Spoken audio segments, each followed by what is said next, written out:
warahmatullahi wabarakatuh. Anda bersama saya lagi, Sehistrozi dalam e-tuition subjek sejarah. Okey, apa yang kita akan belajar pada hari ini adalah saya akan sentuh satu topik yang sangat menarik untuk kita belajar pada hari ini adalah mengenai sistem pemerintahan di negara kita. Okey, so apa yang korang akan belajar di akhir video saya nanti adalah mengenai bagaimana bentuk sistem pemerintahan di negara kita. Okey, saya akan ajar secara sepintas selalu bagaimana bentuk-bentuk pemerintahan di negara kita, dan daripada satu bentuk pemerintahan itu saya akan ambil satu ciri daripada sistem pemerintahan tersebut dan saya akan terangkan dengan lebih mendalam. Apakah ciri tersebut? Tunggu. Okey, so first kali, okey, bila kita bercakap mengenai sistem pemerintahan, kamu boleh tengok hierarki di atas ini, yang warna merah ni. Okey, so ini adalah secara sepintas selalu bagaimana bentuk sistem pemerintahan di negara kita. Yang paling atas kita ada perlembagaan. Apa ini perlembagaan? Perlembagaan adalah satu undang-undang tertinggi yang ada dekat sesebuah negara. Setiap negara yang ada dekat dunia ini perlu ada satu undang-undang tertinggi yang kita gelar sebagai perlembagaan, sama dengan Malaysia. Apa tugas-tugas perlembagaan ataupun apa peranan perlembagaan? Ianya adalah sebagai panduan kepada pemerintahan sesebuah negara. Dan di bawah perlembagaan ada dua bentuk sistem pemerintahan yang kita jalankan, iaitu yang pertama adalah demokrasi berparlimen, yang kedua adalah raja berperlembagaan. Okey, ini adalah dua bentuk sistem pemerintahan yang kita jalankan dekat negara kita. Dan di bawah sistem itu kita ada tiga badan penting dalam menggerakkan pentadbiran di negara kita. Yang pertama kita ada badan perundangan.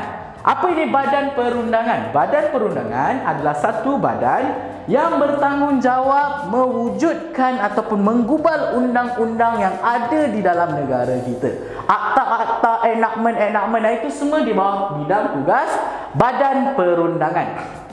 Okey, badan yang kedua kita ada badan kehakiman. Apa pula tugasan badan-badan kehakiman ini? Badan kehakiman tugas dia adalah untuk mentafsir ataupun melaksanakan hukuman-hukuman terhadap kesalahan-kesalahan yang dilakukan oleh individu-individu yang melanggar undang-undang yang telah dibuat oleh badan perundangan. Itu badan yang kedua. Badan yang ketiga kita ada badan pelaksana. Apa pula tugas-tugas badan pelaksana? Badan pelaksana adalah badan yang bertanggungjawab mewujudkan, merancang dasar-dasar pembangunan untuk membangunkan negara kita. Dan pada hari ini, dalam semua ciri yang saya terangkan ini, ciri yang saya akan ambil untuk saya jelaskan dengan lebih lanjut adalah ciri badan pelaksana, iaitu kita dikenali juga sebagai badan eksekutif. Okey, apa itu badan pelaksana? Saya akan terangkan dengan lebih mendalam sekarang. Okey, badan pelaksana juga dikenali sebagai jemaah menteri ataupun kabinet. Kalau kamu tengok dalam TV, okey, selalunya dalam TV lah kita ada macam-macam menteri. Menteri Belia dan Sukan, Menteri Asas Tani, Menteri Pertanian, Menteri Perhutanan, Menteri Pelajaran, Menteri Sumber Manusia. Itu adalah menteri-menteri, kementerian-kementerian yang ada dalam jemaah menteri. Dan apa tugas-tugas menteri-menteri yang kita tahu ini? Okey, tugasan badan pelaksana adalah pembuat dasar-dasar pembangunan negara. Jadi tugas-tugas menteri-menteri yang kita tengok ini, yang kita tahu ini, tugas mereka adalah merancang, okey, melakukan dasar-dasar, okey, asas-asas untuk membangunkan negara berdasarkan portfolio dalam tugasan-tugasan kementerian masing-masing. Contoh kalau Kementerian Pelajaran, tugas dia adalah untuk melaksanakan dasar-dasar dalam bidang pendidikan. Bagaimana nak memantapkan sistem pendidikan negara? Apa yang menteri-menteri kena buat? Itu adalah orang kata pembuat dasar-dasar pembangunan. Dan siapa ketua bagi kabinet ataupun jemaah menteri di negara kita? Okey, ketua kabinet kita adalah Perdana Menteri. Siapa tidak kenal Perdana Menteri? Siapa Perdana Menteri kita pada hari ini? Perdana Menteri kita adalah Tan Sri Muhyiddin Yassin.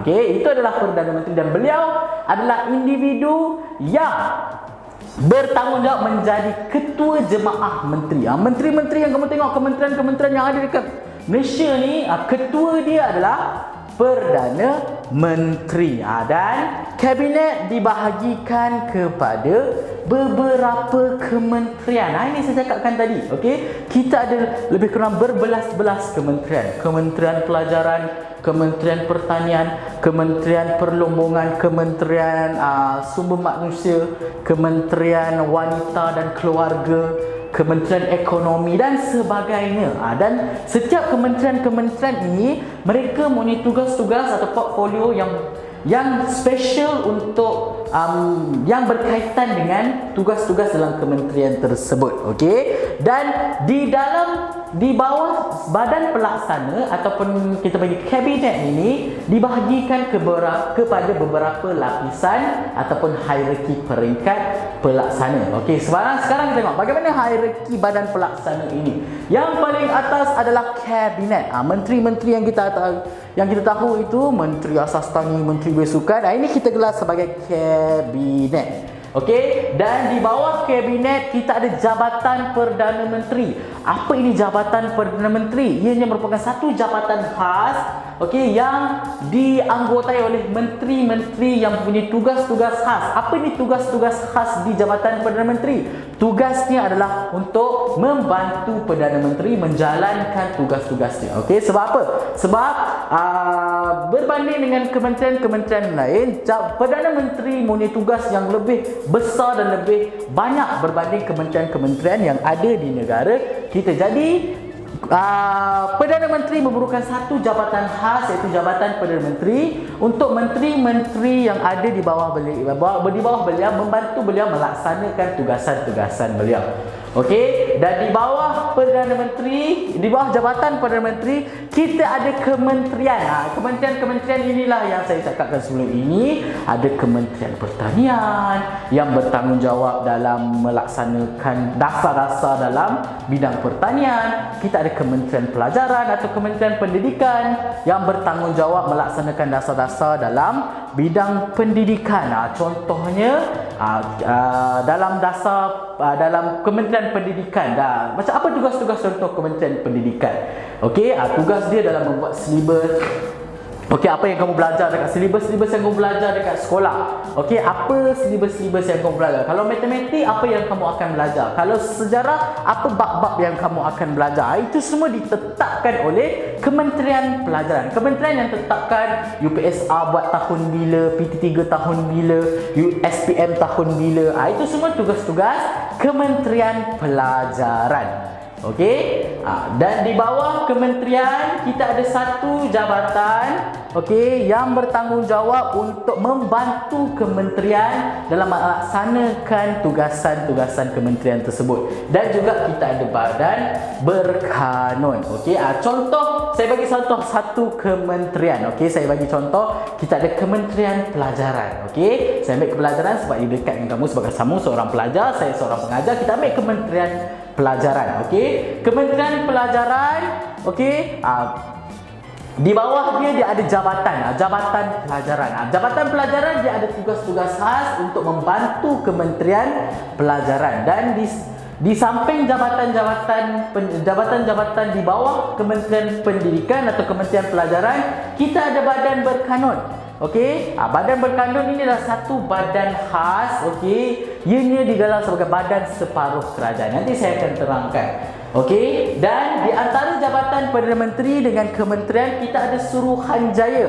Apa pula Suruhanjaya ini? Suruhanjaya juga mempunyai tugas-tugas khas dalam melaksanakan untuk membantu kementerian dan juga jabatan Perdana Menteri. Dan ini adalah hierarki bagaimana badan pelaksana di negara kita. Kalau kamu tengok kat sini, di dalam kementerian, okey, siapa yang mengetuai kementerian? Okey, ianya adalah menteri. Contoh Kementerian Pelajaran, kita ada Menteri Pelajaran. Okey, seorang je Menteri Pelajaran. Contoh dalam Kementerian Belia dan Sukan. Contoh sebelum ini kita ada YB Sheikh Sadiq, yang sebelum Kementerian Belia dan Sukan sebelum ini. Beliau adalah menteri. Seorang saja individu yang akan dilantik menjadi menteri bagi sesebuah kementerian, dan beliau akan dibantu oleh timbalan menteri. Timbalan menteri ni macam assistant, okey, assistant kepada menteri tersebut, okey. Dan di bawah timbalan Perdana Menteri dia akan ada dua jawatan lain, iaitu dia akan ada dua jawatan setiausaha. Yang pertama kita ada jawatan setiausaha politik, dan yang kedua kita ada jawatan setiausaha parlimen. Ini adalah bagaimana bentuk hierarki di dalam kementerian. Dekat mana-mana kementerian dia akan ada satu menteri, seorang menteri, beberapa timbalan menteri, mungkin seorang atau dua, dan mereka akan ada satu setiausaha politik dan satu setiausaha parlimen. Okey, itu adalah kementerian. Okey, dan dari segi pentadbiran kementerian, okey, dari segi melaksanakan pentadbiran dalam setiap kementerian ini, setiap kementerian akan ada seorang ketua setiausaha kementerian. Ketua setiausaha kementerian inilah yang akan menggerakkan pelaksanaan kementerian tersebut. Okey, dan di bahagian jabatan pula, okey, siapa yang mengetuai jabatan-jabatan di bawah kementerian adalah ketua pengarah. Contohnya kita ada Jabatan Kesihatan Malaysia yang diketuai oleh seorang ketua pengarah. Contoh ketua pengarah kesihatan kita pada hari ini adalah Dr. Hisham. Okey, jadi beliau adalah ketua pengarah bagi Jabatan Kesihatan Malaysia. Okey, dan di bawah jabatan kita ada Badan Berkanun. Apa ini Badan Berkanun? Badan Berkanun juga dikenali sebagai badan separuh kerajaan. Maksudnya dia bukan secara menyeluruh dikuasai ataupun dikawal oleh kerajaan. Dia ada, orang kata, sistem hierarki ataupun sistem dia ada pemerintahan dia tersendiri. Okey, badan separuh kerajaan, dan badan separuh kerajaan ini akan digerakkan oleh lembaga-lembaga pengarah yang dilantik. Okey, contoh badan berkanun di negara kita adalah seperti universiti awam. Contoh Universiti Malaya, itu adalah badan berkanun di bawah kerajaan, dan Universiti Malaya dia ada pentadbiran dia sendiri dengan lembaga-lembaga pengarah mereka yang tersendiri. Sama juga dengan universiti berlain. Okey, itu adalah badan berkanun. Dan macam saya cakap tadi, kita juga ada Suruhanjaya. Apa tugas Suruhanjaya? Tugas Suruhanjaya adalah lebih kepada urusan pelantikan dan juga menjaga disiplin penjawat awam. Satu penjawat awam adalah mereka yang bekerja bagi pihak kerajaan. Contoh, kalau kamu nak minta kerja dalam kerajaan, kamu kena minta kerja daripada SPA. Apa itu SPA?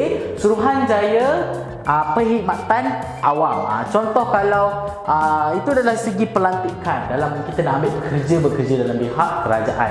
Kalau kita nak menjaga disiplin pekerja-pekerja, okey, kita ada Suruhanjaya Pencegahan Rasuah Malaysia, SPRM. Maksudnya kalau contoh dalam kementerian ada orang yang orang kata menjalankan rasuah, memberi rasuah, menerima rasuah.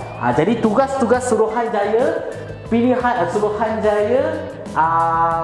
Pencegahan Rasuah Malaysia yang akan bertanggungjawab untuk membantras, untuk menyiasat dan membantras orang-orang, individu-individu yang menjalankan rasuah ini.